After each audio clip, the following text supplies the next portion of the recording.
इस मशीन को अनुदान में या गिफ्ट देने की अनाउंसमेंट प्रधानमंत्री मोदी जी ने 2018 के अपने नेपाल के भ्रमण के दौरान की थी।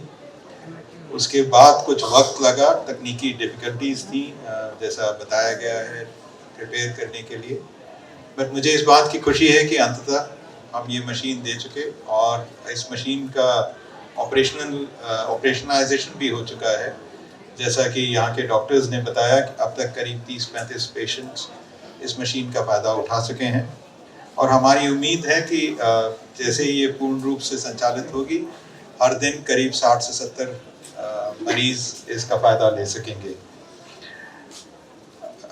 स्वास्थ्य के मामले में भारत और नेपाल के बीच में काफ़ी समय से सहयोग रहा है और काफ़ी तरह का सहयोग दिया गया है। धरान में BP Koirala institute of health sciences Bharat सरकार के अनुदान से बना था और वह भी अच्छा कार्य कर रहा है। बीर हॉस्पिटल में ओपीडी का निर्माण किया गया है। इसके अलावा पिछले कुछ वर्षों में स्वास्थ्य के क्षेत्र में हमने अपनी जो साझेदारी है उसको और बढ़ावा दिया है। आप सबको याद है कोविड के दौरान जब महामारी थी, ना सिर्फ भारत ना सिर्फ नेपाल बल्कि पूरे विश्व में इसका प्रकोप था, तो भारत के द्वारा उस वक्त अमेरिकी डॉलर 7 मिलियन की दवाइयाँ या वैक्सीन दी गई थी। ग्लोबल आईएमए बैंक, सबैका लागि बैंक।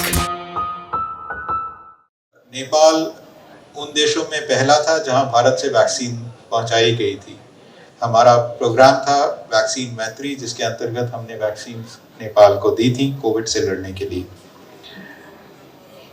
पिछले 2 सालों में जब से मैं यहाँ पे हूँ, हमने 200 किडनी डायलिसिस मशीन का भी अनुदान दिया है, जो नेपाल सरकार ने हमसे रिक्वेस्ट की थी। मेरी जितनी जानकारी है स्वास्थ्य मंत्रालय के अनुसार, ये 200 किडनी डायलिसिस मशीन अब नेपाल के विभिन्न प्रदेशों के विभिन्न हॉस्पिटल्स में लगाई जा चुकी हैं और जहाँ से इसके मरीजों का फ़ायदा हो रहा है। हमें अभी भी रिक्वेस्ट मिली है कुछ और किडनी डायलिसिस मशीन अनुदान देने के लिए, जिस पे मैं ये कह सकता हूँ कि हम कार्य कर रहे हैं और मेरी उम्मीद है कि हम जल्द से जल्द उस रिक्वेस्ट को पूरा कर सकेंगे। इसके अलावा 2015 में जब भूकंप नेपाल में आया था, तो भारत सरकार ने एक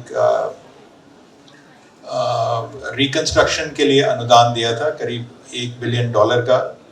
उसमें कई क्षेत्रों में अनुदान दिया गया था। एक महत्वपूर्ण क्षेत्र हेल्थ का था, जिसके अंतर्गत 132 हेल्थ पोस्ट का पुनर्निर्माण किया जा रहा है। उस 132 में से 110 मेरी जानकारी है बागमती प्रदेश में है और उसमें से कम 60 या 70 कंप्लीट हो चुकी हैं।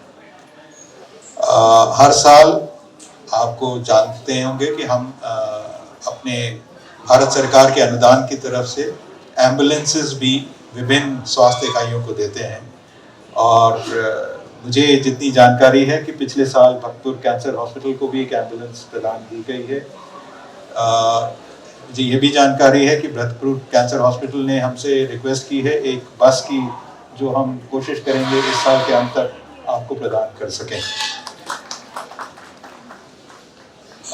एक और प्रोग्राम जो हम करते हैं, जो कि स्मॉल कम्युनिटी प्रोजेक्ट्स होते हैं, जिनका हम अनुदान देते हैं भारत सरकार की तरफ से।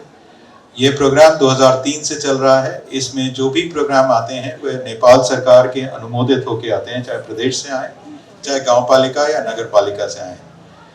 अब तक हम इसमें स्वास्थ्य के क्षेत्र में, वैसे तो ओवरऑल हम 490 ऐसे प्रोजेक्ट्स कर चुके हैं नेपाल के हर जिले, हर प्रदेश में, पर उसमें से अगर स्वास्थ्य के क्षेत्र में देखा जाए तो कम से कम 50 ऐसे प्रोजेक्ट्स किए जा चुके हैं। नेपाल के हर प्रदेश में किए जा चुके हैं। बागमती में 10 ऐसे प्रोजेक्ट किए गए हैं, जिसमें से 8 कंप्लीट होके हस्तांतरित कर चुके हैं लोकल इकाइयों को। 2 प्रोजेक्ट अभी चल रहे हैं। अंत में मैं आप सबका पुनः धन्यवाद देना चाहूँगा, पर आपको ये भी आश्वस्त करना चाहूँगा कि भारत सरकार और भारत की जो नेपाल के प्रति आत्मीयता और मित्रता है वह सदैव कायम रहेगी और इसके अंतर्गत हम जितनी आपके साथ सहयोग करना चाहेंगे, आपकी ज़रूरतों के अनुसार हम भरसक कोशिश करेंगे कि उनको पूरा कर सकें। चाहे वह स्वास्थ्य के क्षेत्र में हो या विकास के अन्य क्षेत्रों में हो। आप सबका एक बार पुनः धन्यवाद, खासतौर पे मंत्री जी का जिन्होंने अपना बहुमूल्य समय निकाला इस हस्तांतरण समारोह के लिए, प्रेम सुवाल जी का जिनकी मुझे जो अभी बताया प्रजापति जी ने, जब वो मेयर थे तब ये हॉस्पिटल की स्थापना हुई थी। तो मैं उम्मीद करता हूँ कि भरतपुर कैंसर हॉस्पिटल और हम भारतीय दूतावास, भारत सरकार के बीच में सहयोग आगे और बढ़ सकेगा।